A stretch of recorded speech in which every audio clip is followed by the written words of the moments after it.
I looked, she only has like 10 photos. They're pretty much.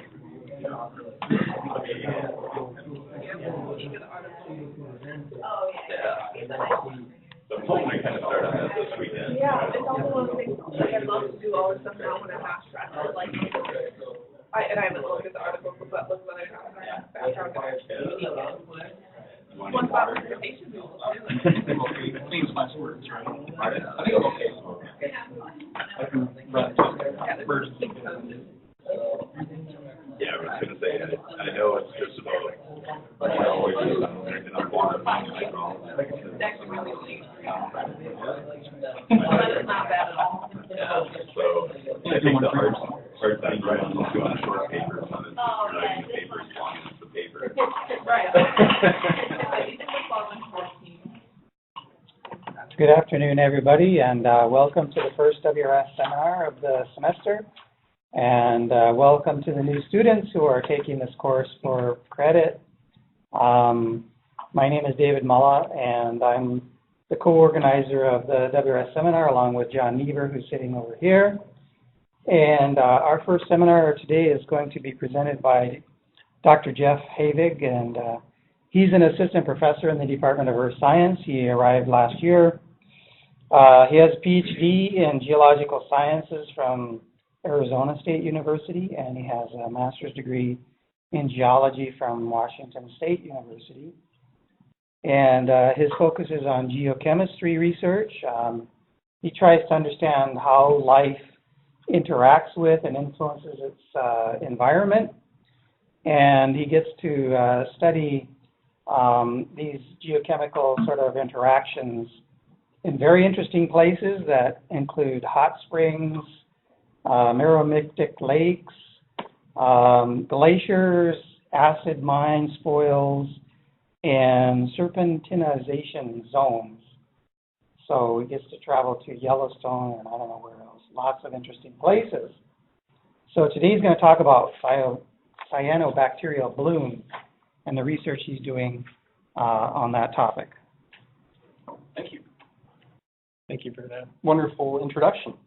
Holler, I'm not loud enough for those in the back. Josh is if I'm talking too quietly.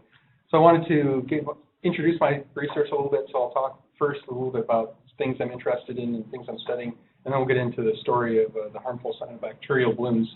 And first, I want to thank my co-conspirators, Professor Corman at University of Nebraska, who's a limnologist and an ecologist, and also Professor Hamilton, who is sitting in the back. She's in the Department of Plant Microbiology in the Cargo Building just across the road. So if you have any questions about the microbiology, she is the person to ask. And also funding from University of Minnesota and University of Cincinnati. So a quick introduction to my lab. So it's a modern and deep time environmental geochemistry and geobiology laboratory. So it's a big name because there's a lot of things that I'm interested in. And so just some examples of studying lakes. I'll be talking a bit about our cyanobacterial bloom work that we were doing in Ohio, but also have been doing work in meromictic lakes like Fayetteville Green Lake in New York near Syracuse. And also acid mine drainage. And I actually go outside and collect rocks too on occasion, even though I'm actually a chemist in geologist clothing. Get to do a lot of work in hot spring systems, especially Yellowstone, and here's Josh, group that he got to go out in the field too, in Iceland and in New Zealand as well as Yellowstone. And also trying to explore and understand how snow algae drive weathering and drive productivity on glacial surfaces. So if you've ever heard of or seen watermelon or pink snow, that's what we're studying with those systems. And so yeah, get to go to a lot of fun places to do our work. So my work is really the intersection of a lot of different fields. So do a lot of analytical chemistry. Geochemistry is really where my primary home is, and of course I interact with geologists and microbiologists extensively to help understand the context of the systems I work in and understand how life is influenced by and influences those environments. And so this is where I feel my intersection is in science. And to give you an idea of some of how this workflow is in my mind, for example, we go out and study hot springs in Yellowstone, and in these hot springs you can get really beautiful, in this case, photosynthetic mass from out in the distal ends, so after the temperature drops to about 65 degrees Celsius. And so in this photosynthetic mat, which on first order looks like it's nice, juicy, organic material, but it's actually, in fact, mostly silica. So this is probably about 5 to 8% weight carbon. So it's actually 85+% silica dry weight. And so one thing that we're interested in studying is biosignatures. And so here's a filament that's encrusted in a silica case, and these get preserved then in the rock record. This was a photosynthetic mat, and now it's been completely silicified. And then we're trying to understand this biosignatures that might be lost on this and how they might get transferred into the rock record. So here's a picture of, for example, stromatolite, 2 billion-year-old stromatolite. And so that's the kind of things that I'm interested in. But so really expanding from modern to deep time. So we can all agree that blooms are a problem, and they're really in the news a lot, especially in Florida. So I'm going to be talking about cyanobacterial blooms. Oceanographers have held on to this term algal to also mean cyanobacteria, but I'm going to be talking specifically about cyanobacterial blooms. And here's a picture of one of our sample sites. And now we're starting to see signage being put up in lakes as people are finding that their pets are getting sick, or even their children can get sick, because in these harmful cyanobacterial blooms, you get toxin production by some of the members.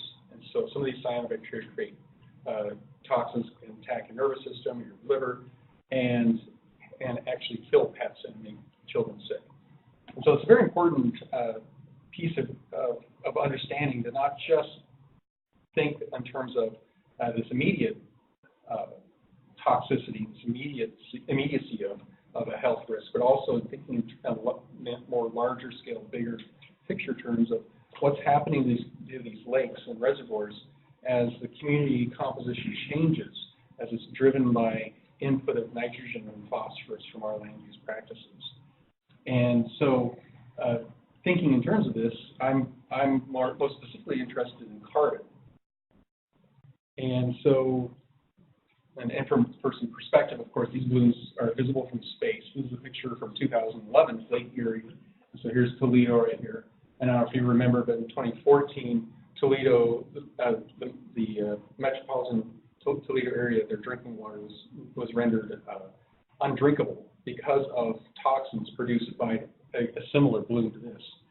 And so it's an immediate problem in thinking about these blooms, as well as thinking about them in more geologic long-term process as well.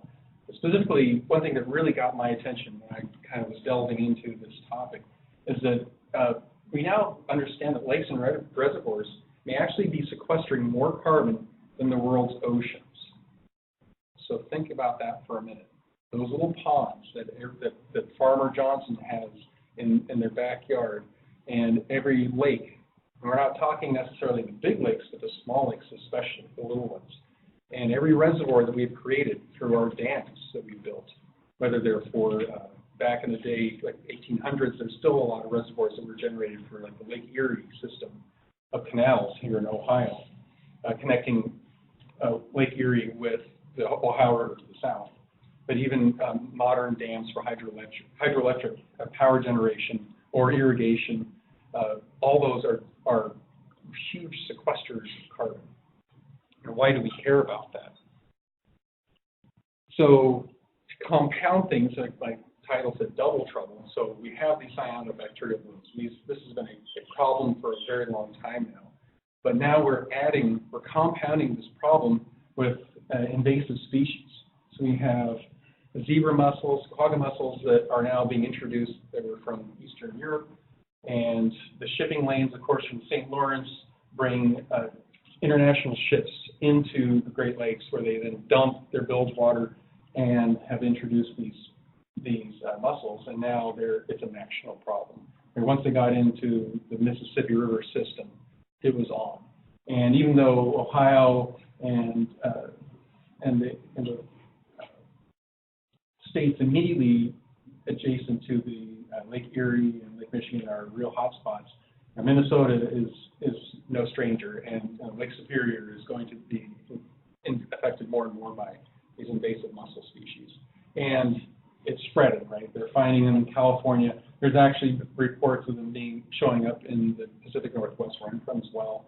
So this is a problem, and it's a problem that we need to address and think about, because they are not going away. And so in the context then of thinking of carbon, why is that important? Well, of course, most of you have probably seen this.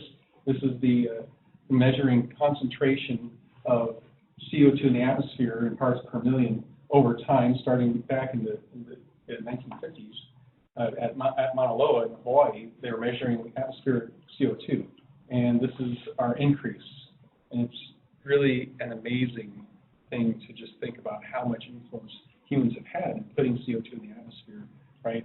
So we're going from less than 320 parts per million. Now we're almost at 420 parts per million. We're pushing, right? So it's astounding. And something that really gives me a little bit of pause is when you kind of look at this trend a little bit, right? You start looking at these trend lines. And so earlier we were projecting 360. Then you look at the middle of the range, and all of a sudden we're projecting 390. Now, where are we altitudes, right? So this is something that's getting worse and worse in spite of efforts to mitigate carbon. So this is a very real problem for us, and it's going to be a serious problem for the generation after us. So what do? Well, we're interested in how these blooms and these mussels might be influencing lakes and their ability to sequester carbon. So we're interested in looking at the water column and the immediate surface sediments, at the real action zone where things are happening right now, where they're most connected with the atmosphere. And we wanted to measure the biomass inside, measure the community composition, measure the water chemistry, and measure the surface sediments in these lakes to see if we can start to tease apart some trends.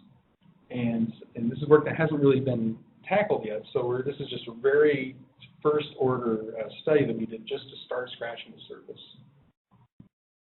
And of course this involved driving around a couple of kayaks across all of western Ohio with Professor Hamilton and myself, and collecting not the nicest looking water, and there's dead fish, right? And so we were out in the peak of bloom period, tackling the lakes that they're probably not the nicest.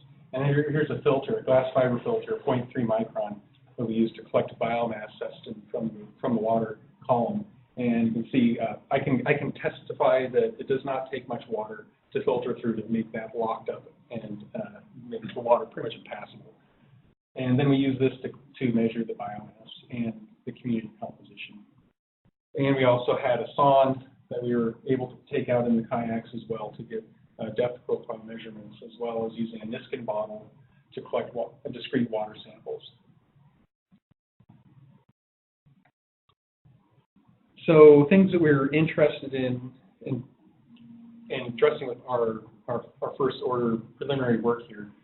What we did is we just focus on one time point, so it's kind of look at everything at one time when there's peak bloom going on, and look in eutrophically impacted bloom sites, lakes and reservoirs, and we also looked in rivers for context as well. And we wanted to compare sites that had invasive mussel species to those that didn't. And we focused on carbon and carbon isotopes. And of course, there's more to the story. There's nitrogen, phosphorus. You can look at nitrogen cycle. We did some nitrogen work I'm not going to talk about here. But so there's, of course, a bigger picture in thinking about methane release and these other components. So the questions we were interested in answering were, so are there differences in microbial communities? So the invasive mussel species are really good at filtering out biomass. And this is evident from lakes where there's mussels. You get a dramatic increase in clarity of water. So your second depth increases significantly if you have mussels present. They're really good at filtering a lot of water and consuming a lot of cyanobacterial biomass. But for those who are not familiar, the mussels preferentially eat the cyanobacteria that do not make toxins. And so if you have, in these cyanobacterial communities, if you can have toxin producers and you have other members that don't produce toxins in the same place. And so they preferentially filter out the cyanobacteria that do not produce toxin and eat those. Anything that does make toxin, they spit out. And so they actually act to concentrate the cyanobacteria that make toxins. So they actually make toxicity problems worse, even though they effectively make clarity better. And so they actively select for those more dangerous bloom producers. And so we're interested, well, does this have an influence on the community composition in the water, right? So who is present can really drive what's happening. And differences in carbon isotope values, when you start talking about a lot of biomass being removed from the water, and cyanobacteria blooms with a lot of productivity, they're generating a lot of biomass. That's why you get so much suspended cells. You get the lakes are thick, soupy green, because there's just so much cyanobacterial biomass. And it's part of the bloom, the reason why bloom-forming cyanobacteria form blooms is it's a competitive advantage. They can outcompete, make as much biomass as possible, consume all the nitrogen, take up all the phosphorus, and outcompete other members up in the water column. And so they can force out others. So how would that then influence carbon isotopes? Because they need to fix that carbon from some source, which is usually the inorganic carbon, and they're